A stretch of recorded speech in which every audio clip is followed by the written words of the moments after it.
Please subscribe to Facetv Africa and turn the notification on. Facetv Africa, ẹ jọ̀ọ́, subscribe, hete. Face TV was Swoby. Good day, welcome to this broadcast. Today we are looking at the judgment given by the tribunal which has brought a revolution to our constitution.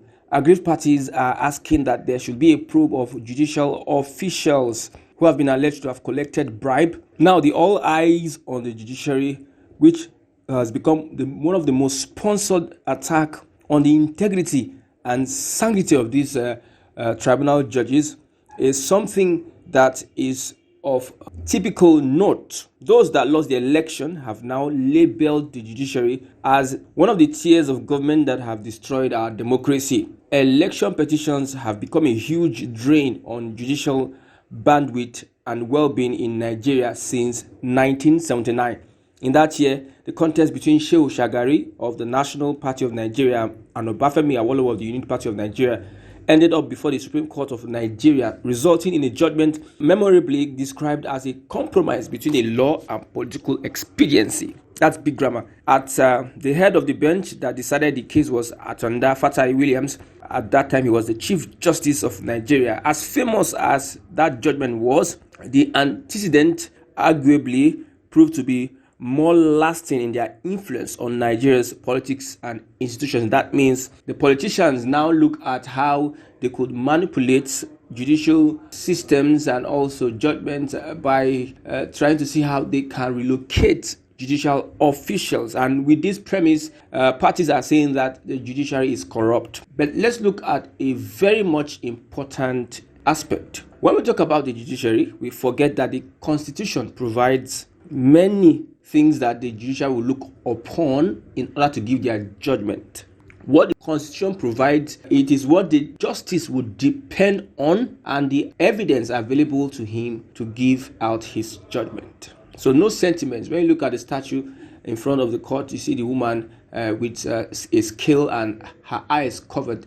So it's not about who won the election, who people think won the election. It's about what the Constitution provides and how it is going to be interpreted by the justices. The 1999 Constitution has its impact on the development of the Nigerian project.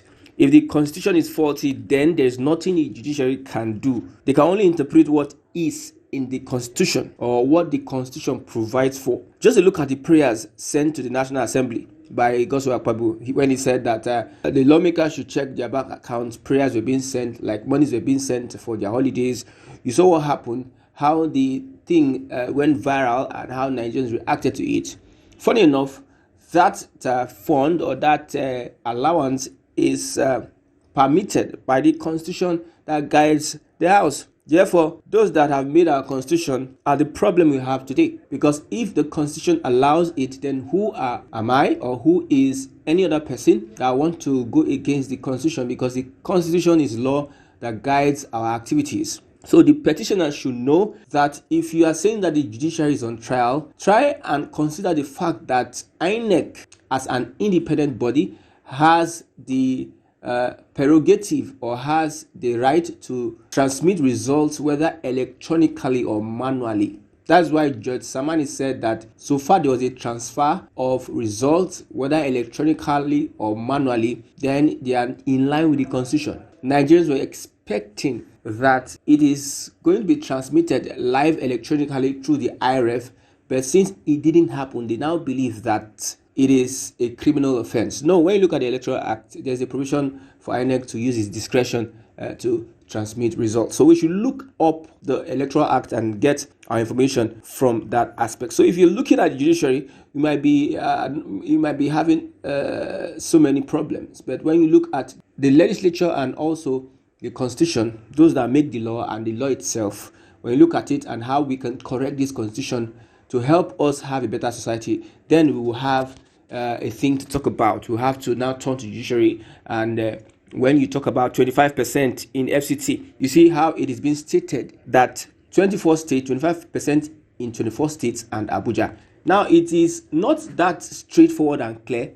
for someone to now say, okay, this is what it says. You see, different lawyers were just interpreting one thing or the other, showing that it was not a direct statement. So the constitution needs to be amended whereby there will be a direct statement that we understand that this is it. There will be no ambiguity when looking at the provisions of the law. On the issue of 25% votes in Abuja, the Supreme Court had a case of Buhari and Obasanjo. The adjudication on that case is not, however, consistent with the September 6th judgment, but it informs us that Section 132 of the Act is not carved on stone, but it is subject to various interpretation.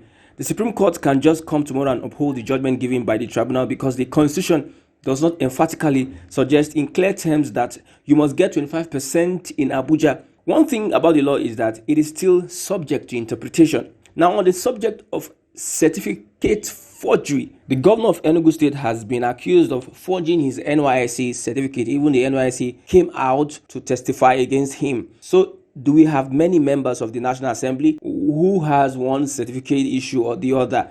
Remember former Minister of Finance Adeosun? We also have the governor of Lagos State, Sanwo-Olu, who was petitioned by governorship candidate of the Labour Party in Lagos, that is Gbadebo, over his certificate, as well as many others. Now, but that issue has been in the court since democracy. They were not put on trial. But why is it that it is different from what happened at the February 25th presidential election? Now, the judiciary is now on trial. However, over the years that we have had similar cases, the judiciary has not been on trial. Why is it now? That's the question we need to ask. The Constitution, as we speak, is deemed imperfect and is subject to amendments. It is now in the power or on the table of the legislature or the legislative chambers to look at what they can do to the Constitution. Let us have rigid, fortified interpretations, provisions of the law, whereby there would be no lacuna or loopholes that may be used by unsuspecting lawyers and other officials or politicians, because it's about the lacuna we have in our Constitution or in the electoral law that bring about this crisis we have with the judiciary. I don't think the judiciary should take the blame for the judgments that don't favor us at most times. It's just the Constitution. So we should not be surprised if the Supreme Court toes the same line with the tribunal, just like that lady which cannot see. You can see what she put on her face. She's blind. It is only logical to judge cases in line with the Constitution and the electoral law.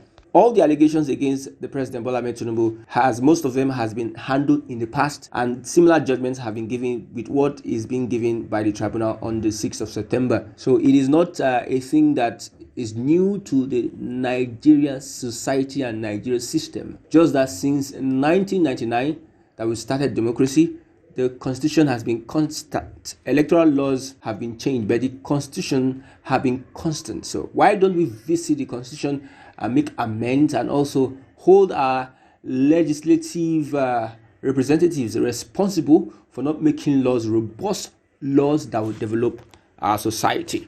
Please subscribe to Face TV Africa and turn the notification on. Face TV Africa, subscribe, hete. Face TV was Swoby.